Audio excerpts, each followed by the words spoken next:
7장 7절부터 12절 말씀까지 저와 한 절씩 번갈아 같이 읽으시겠습니다. 한 절씩 번갈아 읽으실 때에 말씀이신 하나님을 만나시는 은혜가 있으시기를 원합니다.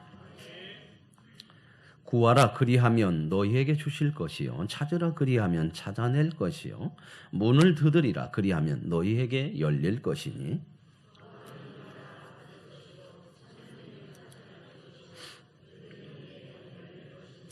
너희 중에 누가 아들이 떡을 달라 하는데 돌을 주며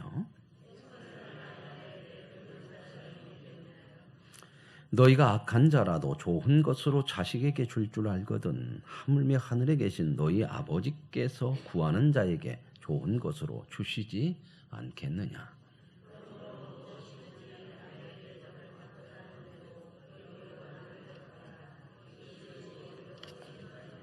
아멘. 오늘 말씀 우리가 구해야 할 것 이런 주제로 하나님께서 저와 여러분에게 주시는 말씀의 은혜를 나눌 수 있기를 원합니다.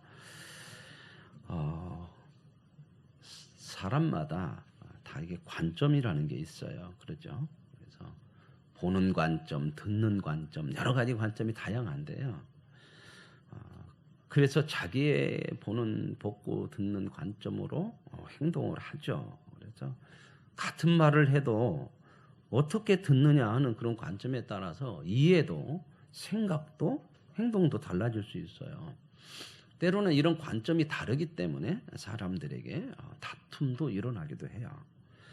그 다툼이 일어나면요, 내 주장, 내 생각, 내 옳음을 꺾기가 어렵고요, 쉽지가 않아요. 왜냐하면 이런 생각을 가져요. 내 주장, 내 옳음을 꺾으면 틀리는 것이고 내가 지는 것이라는 생각이 우리 마음속에 있어요. 그런 부분들이. 그래서 이렇게 꺾기가 참 어려운데 신앙생활에서도 이런 모습들이 참 많이 나타나요. 하나님의 말씀을 듣는 관점이 따라서 또 생각하고 행동하는 것이 또 달라질 수 있거든요. 오늘 우리가 이 마태복음을 지금 보시면서 특별히 이 산상수훈에서 예수님께서 하시는 말씀들이 되게 많이 무슨 말씀이냐면 우리가 가지고 있고 생각하고 있는 것들을 이렇게 바르게 잡아주는 바른 방향을 제시하는 말씀들이 참 많아요. 그래서 우리가 이 말씀을 잘 기울여서 듣고 내가 이 말씀을 통해서 내 삶을 한번 들여다보고 특별히 믿음을 한번 들여다볼 수 있어야 돼요. 그래서 내 믿음이 하나님이 말씀하시는 그 믿음하고 같은 방향과 같은 관점을 가지고 나아가고 있는지 이런 부분에 대해서 우리가 잘 보셔야 될 줄로 그렇게 믿습니다. 좀 졸지 말고 우리 청년들 좀 머리 좀 틀고 여기 봐. 이렇게 쫙 보고 여기 봐. 앞을 봐. 보고 목사를 여기 세우는 것은 인물이 좋아 세우는 게 아니라 잘 보고 말씀을 듣고 집중을 해서 봐야 돼요. 머리 숙이지 마시고 보세요. 한번. 항상 죄송한 마음은 있어요. 봐야 볼 것이 있어야 보는데 그래도 말씀만 보시고 그렇게 한번 하시면 또 아십니까? 또 다음에 이제 제 뒤에 이제 우리 교회는 2대가 되겠지. 2대 오는 목사님은 정말 장동건 같은 목사님 오실지. 근데 또 단점도 있어요. 그렇게 너무 멋있으면 말씀이 안 들어오고 얼굴만 본대요. 정신이 빠진다는 거예요. 거기에. 또 저한테는 또 장점도 있잖아요. 볼 것 없으니까 몸만 봐요. 말씀만 들으면 되잖아요. 그렇죠? 집중할 수 있는 줄로 믿습니다. 예, 아멘 크게 해주세요.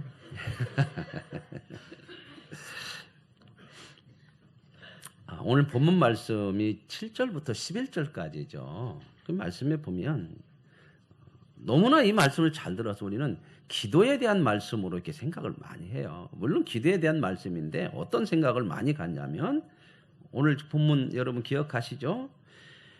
구하고 찾고 두드리며 그러면 결국은 이루어질 거다.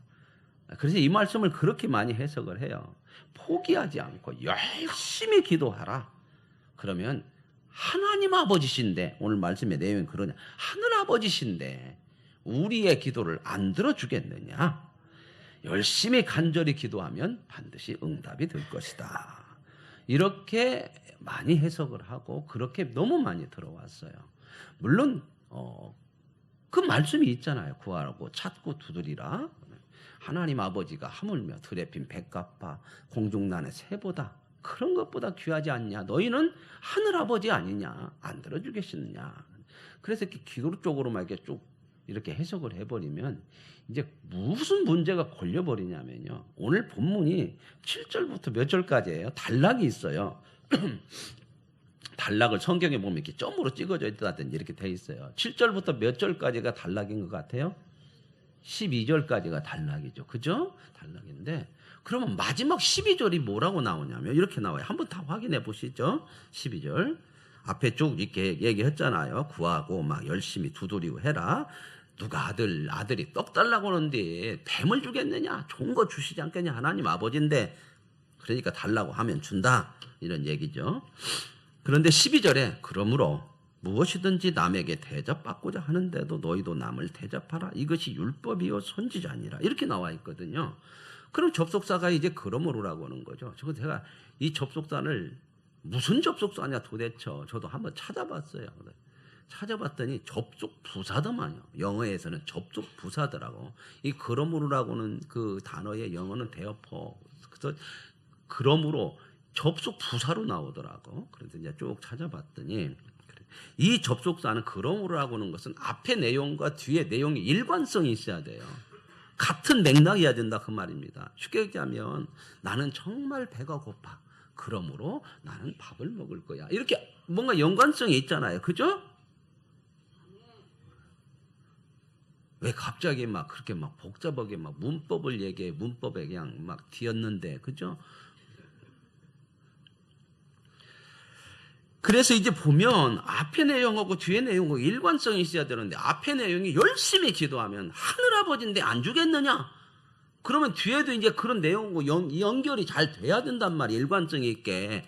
그런데 갑자기 그러므로 이제 이 앞의 내용하고 연결되려면 정말 정신 차리고 열심히 하나님 앞에 간절히 구하라. 그러면 하나님이 좋은 것으로 줄 것이다. 이렇게 풀어서 나가야 되는데 그러므로 무엇이든지 남에게 대접받고자 하는데도 너희를 남을 대접해라. 이것이 율법이요 선지자니라. 연결이 잘 돼요? 안 돼요? 일관성이 좀 없게 보이잖아요. 그죠? 그러려면 성경에다가 11절까지를 띄어서 놓고 12절은 따로 띄어놓던지 그래야 좀 이렇게 이해를 좀 하기가 좋은데 한 단락으로 묶어가지고 그러므로라고 하는 접속사를 써서 앞의 내용과 뒤의 내용이 일관성 있게 하려고 하는 건데 왜 이렇게 엉뚱한 전혀 안 맞는 것 같은 말씀이 나오냔 말이죠. 그렇죠? 그렇다면은 우리가 생각을 해야 돼요. 이 대목에서는 그냥 내 생각대로 기도로만 이렇게 해서 오면은 말이 안 통하니까 뭐가 있구나. 아멘. 보물찾기 오는 게 아니에요. 의도적인 뭔 말씀의 메시지가 있다고 하는 거죠. 그렇죠? 그럴 때는 이제 생각을 하고 고민을 하고 다시 봐야 되는 부분들이거든요. 여러분 참 이 말씀이 대접하라 하는 것하고 연결을 하면 앞뒤가 안 맞아요. 이 그러므로라고 단어로 연결하면요. 그런데 뒤에 끝에다가 이것이 율법이요 선지자다. 이 얘기는 뭐냐면 구약성경 전체를 얘기하는 거예요. 이 말씀을 할 때 예수님이 하실 때는 신약성경이 있었어요? 없었어요? 없었어요. 하나님의 말씀은 뭐밖에 없었다? 구약성경밖에 없었다. 그러니까 구약성경을 대표하는 것이 율법서와 선지서란 말입니다. 나머지는 이제 시가서가 들어가 있지만 율법서, 선지서 빼면 시가서밖에 안 나와요. 그러니까 보통 구약성경 전체를 하나님 말씀을 전체를 얘기할 때 율법이요 선지자니라 이렇게 말하는 것이 바로 이것이 바로 하나님의 말씀이고 이것이 바로 진짜 신앙의 본질이고 이게 말씀의 중심이다 이 얘기하는 거죠. 자 그러면 신약으로 넘어와서 신약으로 넘어와서 예수님한테 이제 사람들이 물어봤잖아요. 그죠? 많은 율법, 그렇게 많은 율법이 있는데, 하나님의 말씀이 있는데, 그 중에 가장 중요한 게 뭡니까? 이렇게 물어봤죠. 아멘? 그리고 예수님 뭐라고 그러셨어요? 두 가지 얘기했잖아요. 첫째, 하나님을 사랑하고, 둘째, 이게 핵심이다 그 말입니다. 그러니까 오늘 말씀 이 끝부분은 이것이 바로 율법이고 선지자다, 이 말은 무엇이든지 남에게 대접을 받고자 하는데도 너희도 남을 대접하는 것이, 이것이 신앙의 핵심이고 이게 하나님의 말씀의 핵심이다. 이게 전체 하나님 말씀이다, 이 얘기예요. 이해되시면 아멘.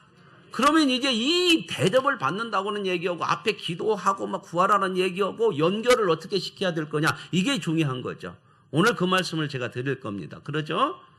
그러니까 잘 집중해서 들으시면 은혜가 될 줄로 믿습니다. 앞에 내용하고 지금 매끄럽게 연결이 안 된다는 말씀을 드렸어요. 그런데 마태복음 7장을 시작할 때 뭘로 시작했어요? 뭐 하지 말라? 비판하지 말라. 이 말씀하고 연결하면 잘 돼요. 그 12절이 한번 제가 말씀을 드려볼게요. 네가 다른 사람을 비판하고 정죄하면 다른 사람도 너를 정죄하는 대접을 할 거다. 네가 남에게 대접을 받고자 하면 너도 남을 대접하라. 이 말은 뭐예요? 비판으로 연결하면 네가 남을 비판하지 않고 사랑하는 것으로 잘 대접을 하면 그 사람도 사랑하는 것으로 잘 대접이 오는데, 네가 남을 비판하는 것으로 대접을 해버리면, 이게 대접한다는 게 그 얘기를 하는 거예요. 대접이라도 하나 놔야 이게 안 잊어버리실란 거죠. 그 얘기로 풀어서 연결을 하면, 그 말씀하고 연결하면 잘 이어지죠. 아멘. 마이크가 이것도 좀 별로 안 좋은가? 요즘 이게 마이크가 좀 이렇게, 제가 목소리가 자꾸 이렇게 커져요. 아파요. 그래서 사람이 다른 사람을 비판한다고 하는 것은, 제가 지금 계속 몇 번 말씀을 계속 설교 속에서 드렸는데, 은근하게 자기 의를 드러내고 싶어요. 내가 옳은 거야. 이런 생각들이 있거든요. 그 속에 내 옳은 것을 다른 사람에게 보여주고 싶은 마음들이 나도 모르게 들어가고, 그게 비판 속에서 참 많이 나와요. 그리고 또 하나, 자기가 영광을 받고 싶은 거예요. 내가 옳은 것이니까 나를 좀 높여보고 사람들에게 이런 인정과 영광을 받고 싶은 마음에서 해요. 그런데 이렇게 비판해서 자기를 의를 드러내고 다른 사람으로부터 자기가 영광을 받는 것으로 가는 것은, 그렇게 되어진다 하더라도, 그래서 사람들이 저 사람 대단히 괜찮은 사람, 옳은 사람 같아. 그래갖고 사람들이 그렇게 영광을, 그 사람을 좋게 올린다고 할지라도 하나님 앞에서 보면 그건 좋은 모습이 아니에요. 아니다 그 말입니다. 아니다.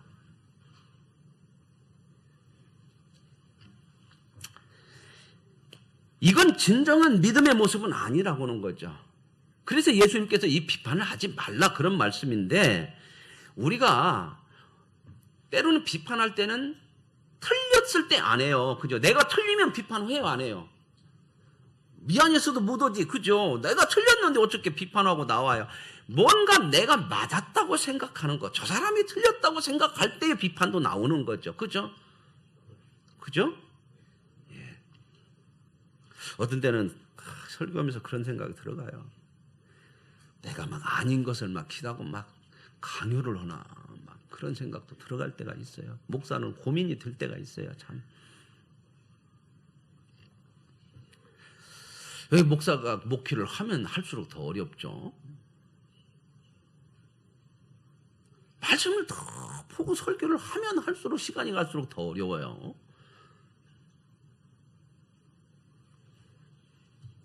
그건 목사님 알아서 할 거고, 그런 얘기를 또 하고 그래요. 제가 알아서 할 문제지만, 사람이 옳을 때에 많이 비판을 하거든요. 내가 틀렸을 때 다른 사람 막 비판을 이렇게 나오는 사람은 너무 무식한 거야. 그죠?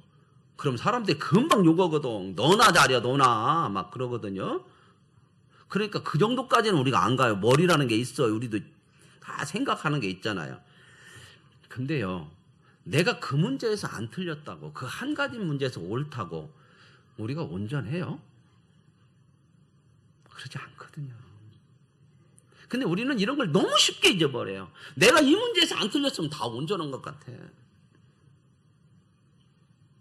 내가 당연히 비판을 해도 나는 당연하게 그 비판을 할 수 있는 사람처럼 그렇게 오해와 착각을 가지고 살아요.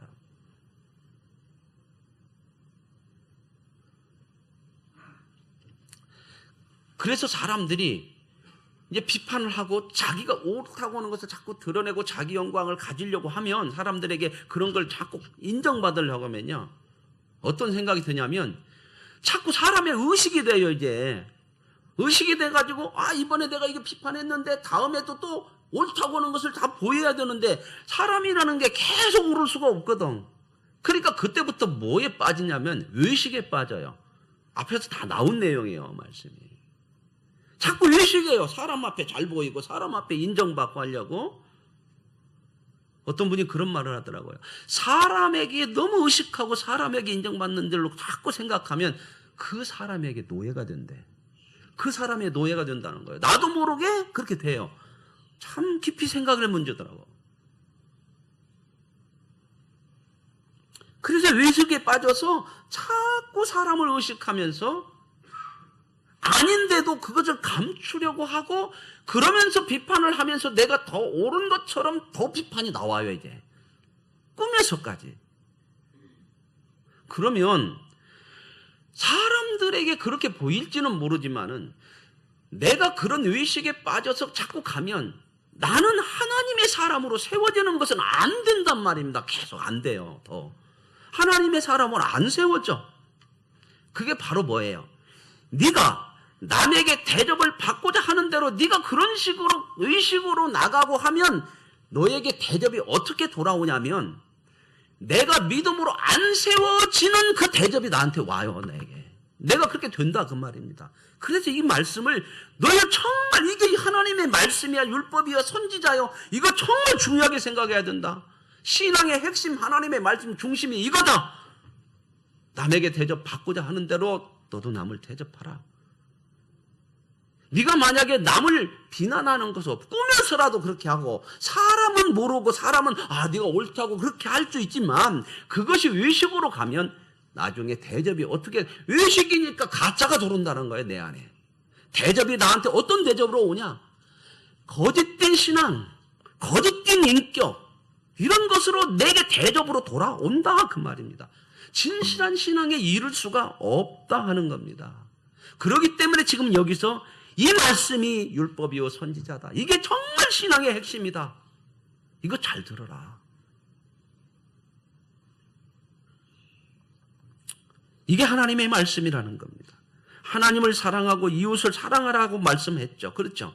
그러고 말씀하시고 어떻게 사랑해야 되느냐까지 말씀해 주셨거든요. 왜요?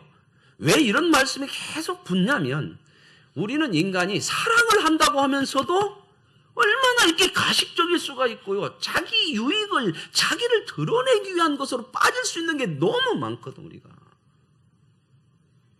그래서 마음을 다해, 뜻을 다해, 성품을 다해 진심으로 하나님을 사랑해라, 그리고 이웃도 사랑하라, 그렇게 안고 거기다 붙였잖아요. 뭐과 같이 네 몸처럼. 이 얘기는 똑같은 말씀이 앞에 말씀하고 진심을 다해서 사랑해야 된다. 이렇게 가지 않으면 사랑을 하는 것도 꾸며서 가고 나의 유익을 위해서 이렇게 가면 그 사랑이 나간 대로 대접이 돌아와요. 또 뭐가 와요? 꾸민 것이 와요. 진실하지 못한 것이 내 안에. 그래서 사랑을 한 것 같은데 사람이 안 돼 있는 거야. 꾸며져 있는 거야 속에. 이게 진짜 중요하다는 거예요. 한번 우리들이 이 말씀을 듣고 이게 율법이고 선지자라고 그러는데 한번 생각을 한번 해보세요. 내 자신들을 한번, 마음을. 내가 진심으로 이렇게 사랑하고 마음을 다해서 하나님을 사랑하고 이웃을 사랑하고 이런 대접들을 통해서 이것이 있어야 나에게 돌아오는 대접이 진실한 신앙과 진실한 믿음과 진실한 인격들이 내 안에 대접으로 돌아오게 되는데, 이게 있는지 없는지, 이것이 안 돌아오고 있다면 내가 그렇게 못하고 있다는 거거든요.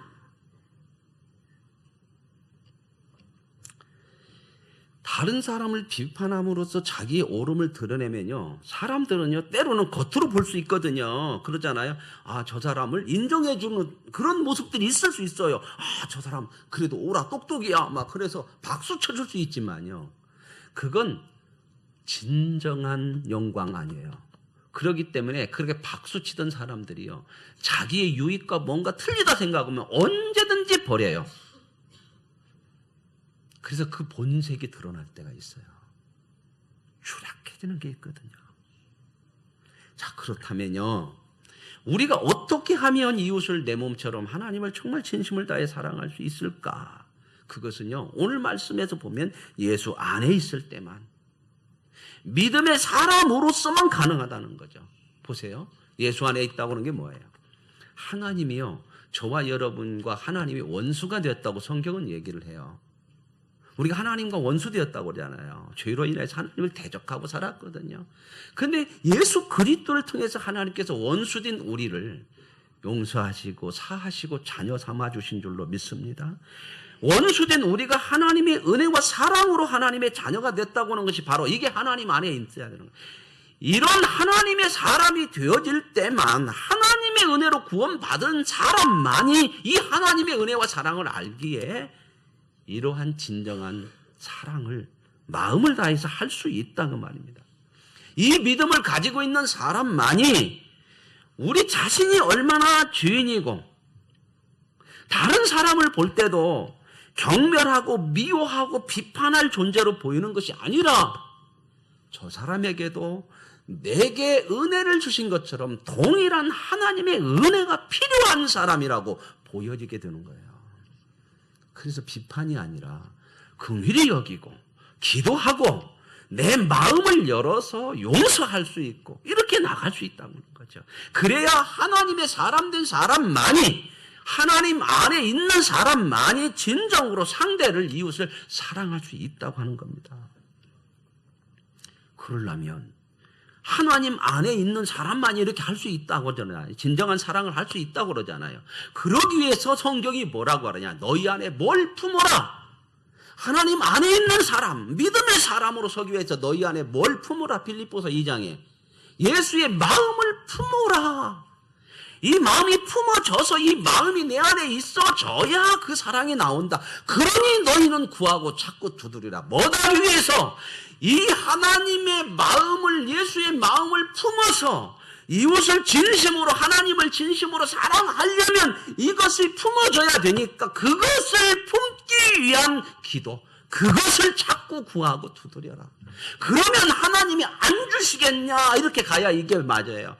그래서 마지막 끝절에 남에게 대접하는 대로 네가 구할 게 누구냐? 누구한테 구해야 할 거냐? 그것을 정말 진심으로 하나님을 사랑하고 이웃을 사랑할 수 있는 것을 할 수 있으려면 예수님의 안에서 예수님의 마음을 품어야만 되니까, 그 예수님의 마음을 품으려면 그 마음을 줄 수 있는, 사랑을 줄 수 있는 분이 누구냐? 하나님 아버지 아니냐? 그러므로 그분 앞에 구하고 그분 앞에 내달리고 그분 앞에 청할 때에 좋은 것으로 대접을 받는다, 이 얘기예요. 이렇게 하면 풀려지죠. 아멘? 이 말씀이 그거거든요. 그런데 하나님도 아닌 세상 것만 향해서 구하고 그게 좋은 것이 돌아오겠냐? 하나님을 하나님으로 대접해 드려야 돼요. 아멘. 그게 뭐예요? 하나님을 하나님으로 대접해 준다는 것은 나 높은 데 있으니까 니들 나 높여, 이 얘기가 아니라 하나님을 하나님으로 인정해 드리는 게 대접이에요. 여기 앞에서 나오는 게 뭐래? 구해라 하면서 하늘나는 새를 봐라, 들에 피는 백합풀을 봐라. 이것들 또 누가 먹이시고 입히시냐? 누가? 세상의 모든 피조물은 하나님이 창조주예요. 믿어지십니까? 그런데 그 다음 말씀 보세요. 너희는 누구냐? 너희는 하나님의 창조주지만 너희는 유일하게 하나님을 아버지로 부르는 자다. 하나님이 너희에게만 아버지고 세상 모든 만물에게는 창조주야. 그런데 그런 아버지를 아버지로 대접해서 진짜 예수님의 마음을 품을 수 있도록, 그래서 정말 이웃을 마음을 다해서 대접할 수 있고 하나님을 하나님으로 대접할 수 있도록 하나님 앞에, 그 주실 수 있는 아버지 앞에 구하는 것이 하나님을 대접하는 거 아니냐? 그렇다면 무엇을 보충했느냐? 왜 하나님이 대접을 안 하겠느냐? 그러면서 6장 33절에 앞에 나온 말씀이에요. 너희는 먼저 그의 나라와 그의 의를 구하라. 그리하면 이 모든 것을 너희에게 더하시리라 말씀하는 그 구함과 여기서 말하는 구함이 같은 내용이란 말입니다. 아멘. 뭘 구해요? 하나님의 나라와 의를, 하나님을 하나님으로 대접하는 것이, 하나님 앞에 너희가 예수의 마음을 품을 수 있는 것은 하나님 앞에 구해서 받아야지. 왜 이런 것은 하나도 않고 세상 것만 구하는 대로 가버리냐? 그러면 하나님을 대접하는 거냐? 아버지를 아버지로 인정해 주는 것이 아니냐? 그게 인정하는 거냐? 여러분, 세상을 향해서 두려워하지 마세요. 너무 세상을 무서워해 우리가. 세상의 주인은 세상이 아니고 하나님이신 줄로 믿습니다. 하나님은 교회의 주인이시지만 만물의 주인이세요. 여러분, 정말 하나님을 두려워하고 그분을 주인에게 잘 비세요. 여러분의 인생이 하나님께 달려있지 세상에 안 달려있어요. 왜 그렇게 무서워합니까? 아버지를 아버지로 부르고 그분에게 대접을 하고 그분을 인정해드려야지. 세상이 내 주인인 것처럼 왜 거기다 목을 매냐고요. 그러면 세상에도 목매고 세상을 세상적으로 대접하고 세상을 주인으로 대접하면 반드시 대접한 것이 돌아온다고 그러죠. 아멘? 세상이 뭘 줄까요? 세상 것 주죠. 세상을 세상으로 대접했으니 세상이 세상 것 주죠. 세상 것 받아가지고는 우리가 인생을 성공할 수 없어요. 영원한 생명을 받을 수도 없어요. 믿어지십니까? 하나님께 구하고 하나님을 대접해드리면 하나님이 저와 여러분에게 정말 영원하고 진실하고 온전하고 두려워하는 이유가 있잖아요. 우리가 세상을. 왜 무서워하고 두려워하고 사랑을 해요? 세상을. 세상 것을 더 많이 갖고 싶은 거잖아요. 여러분, 하나님이 뭐라고 말씀하세요? 세상 것 안 주려고 하는 게 아니라 그것이 영원한 생명 아니다. 그것이 네 인생을 정말 하나님의 사람답게 만들어 줄 수가 없다. 그래서 내가 아버지지 않냐? 내게 구하고 찾고 나를 아버지로 대접하라. 그러면 너희에게 모든 것을 더하시리라. 여러분, 세상을 세상의 주인으로 대접해서 세상 것 받고 싶으십니까? 하나님을 하나님으로 대접해서 하나님의 것을 받고 싶으십니까? 이런 결단은 우리가 믿음으로 해야 되잖아요. 내 주인도 아니고 아버지도 아닌 세상을 내가 대접할 것인지, 나의 아버지고 그것도 모든 우주 만물의 주인이신 하나님을 대접해서 하나님으로부터 정말 인생의 복을 받고 살아갈 것인지, 이건 우리의 결단이에요. 근데 이 결단은 정말 성공이고 우리도 흔히 말하는 우리 인생의 길이 열리는 것이고 비전이고 내가 이 땅을 살아가는 가장 아름답고 복된 가치 있는 인생이 되어지는 것인 줄로 믿습니다. 이렇게 살아야 됩니다. 이렇게 대접하며 살아야 됩니다. 부모님도 또 그러잖아요. 우리가 그러잖아요. 너무 세상을 두려워하니까 자녀들이 그걸 똑같이 보는 거예요. 여러분, 아버지가 주인이세요. 하나님이 주인이세요. 그러므로 이런 아버지 아니냐? 그분을 대접해라. 그러면 너희에게 대접할 것이다. 그것이 신앙이다. 그것이 율법이고 선지자니라. 오늘 저와 여러분,